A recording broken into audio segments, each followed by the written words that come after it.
Hi, this is Life Coach Thomas, Better Living Through Delusionment. And the topic of today's video is, the plow horse is the easy way. The basics of this video is Dr. Ryan Taraban says things as a matter of fact in this topic, and I feel that they're not. So, I will try to explore some other ideas, and the rest of this video is just me trying to sound smart and similar to Dr. Ryan Taraban. Now, to be honest, I think Dr. Ryan Taraban is great at talking. I can watch a 10-minute video of him, and there's nothing flashy, no fancy editing, no memes, no visuals at all. The way he talks is interesting. Every video he makes feels like a complete lens I can look at the world differently with. But the problem is, I'm a young man. I'm looking to prove myself. And I feel like he left out some low-hanging fruit. His credentials in this video were that he's observed hundreds of relationships and personally and professionally, I've had the opportunity to observe hundreds of marriages up close. To show that my knowledge is greater, I've built hundreds of relationships and observed thousands of relationships through my work and personal life. Now, to start my unbeatable attack, the straw man. He starts his video comparing people to horses, and people are not horses. That's it, guys. Thanks for watching. If you enjoyed this video, send it to somebody. Just kidding. I'm not married, but I believe there are... I'm not married, but I want to believe that there is more to marriage than what he says. And that got me thinking. What was it about these relationships that I found so off-putting? And the answer that I came up with is that the men in question just seemed so whipped. His video has 3 main points. Let's examine this more closely. Consider the traditional duties of the husband: to protect, to provide, and to forswear all others. That's an ideal husband, right? And each one of them has something useful that could help you avoid the situation he talks about. And it's just because he distills what the problem actually is so much better than I could just thinking about it. But he makes me feel helpless about marriage. They think their marriages are flawed and often ask how to fix them. However, I have to respectfully disagree with these men. Their marriages are not necessarily flawed. The life of a married man is the life of a plow horse. And I think it can be different. I'll say I'm a little biased in my ideas. Most of them come from maybe religion. Maybe you could put God first instead of putting a woman first in a relationship, something like that, where I don't like how he says it matter-of-factly. Like, this is the way it is. The life of a married man is the life of a plow horse. The 3 points are provide, protect, and forswear all others. And that's all well and good. That sounds like a pretty good idea. But then he allows human nature to interrupt these ideas in their purity.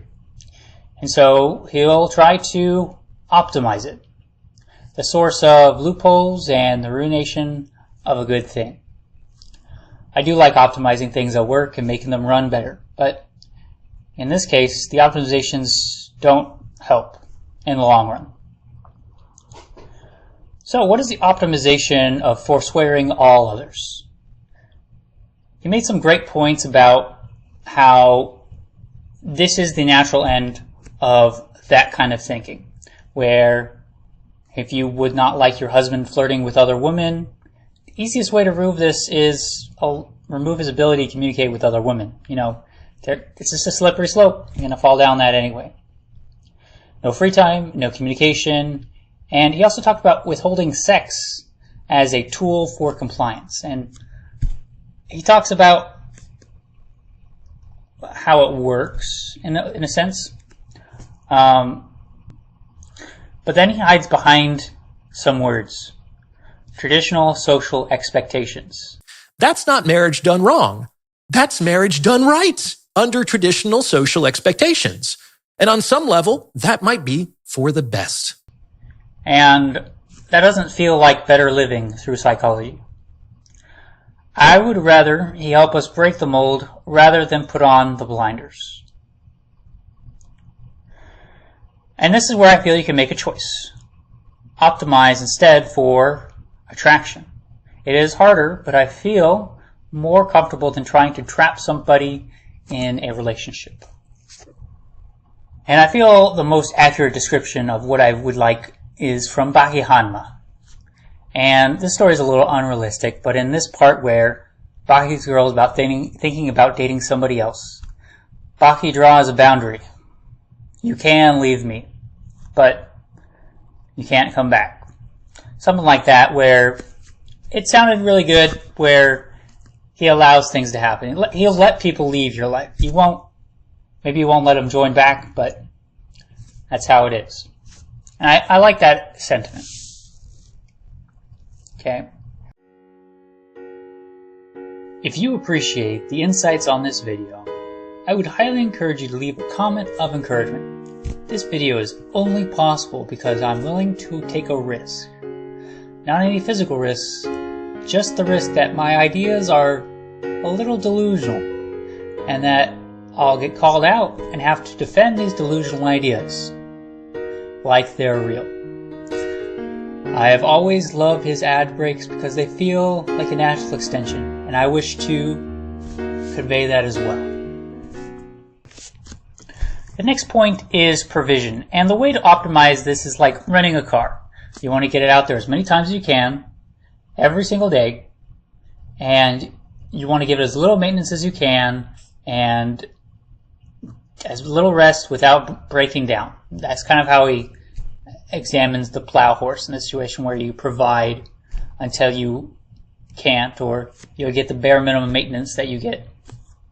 And one of the great points in this section is where he talks about video games and how people might get mad about playing video games is because there's no indirect benefit to you playing video games. And where somebody might receive benefit from, say, playing golf, where the indirect benefit is social moving. Men play golf to make deals. They don't play it just for fun or something like that. And this also has some relations to back to my childhood, where my parents really wanted me to read books, and they didn't like me playing video games. And it kind of doesn't make sense, because books are kind of like fantasy books. They're fun too, but what you think of is like a smart person reads books. And if you're smart, your parents have less to worry about. And if I was trying to change this characteristic that I wanted to optimize for, I think I would change it to capability. Do you need more money to be happy? Well, at a certain point, I believe no. What I'll advocate for is living below your means. The final point is protection. His optimization for the husband is to take the bullet so that it may not hurt the others. My only counterpoint for this is, if you're willing to take a bullet for somebody else, wear a bulletproof vest. It's kind of like, be prepared. Make plans for situations that may be dangerous. And my other optimization is, it may be better to optimize for resilience. If a bullet can't stop me, then it's not a big deal. It's kind of silly, but I like the idea of there is nothing that will stop me. That's why resilience is something I would like to optimize for. He makes definitive statements, and I'm not sure I know more than him, but I feel like mine make it hopeful. And his analysis of marriage sometimes feels much cheaper than what it could be. And you can't get fine quality goods at a low price. You have to work for them. And that's what I really like, making things myself. And I feel like sometimes the things I make are worse than what you could buy, but I feel that they are higher quality, or will be once I make them again.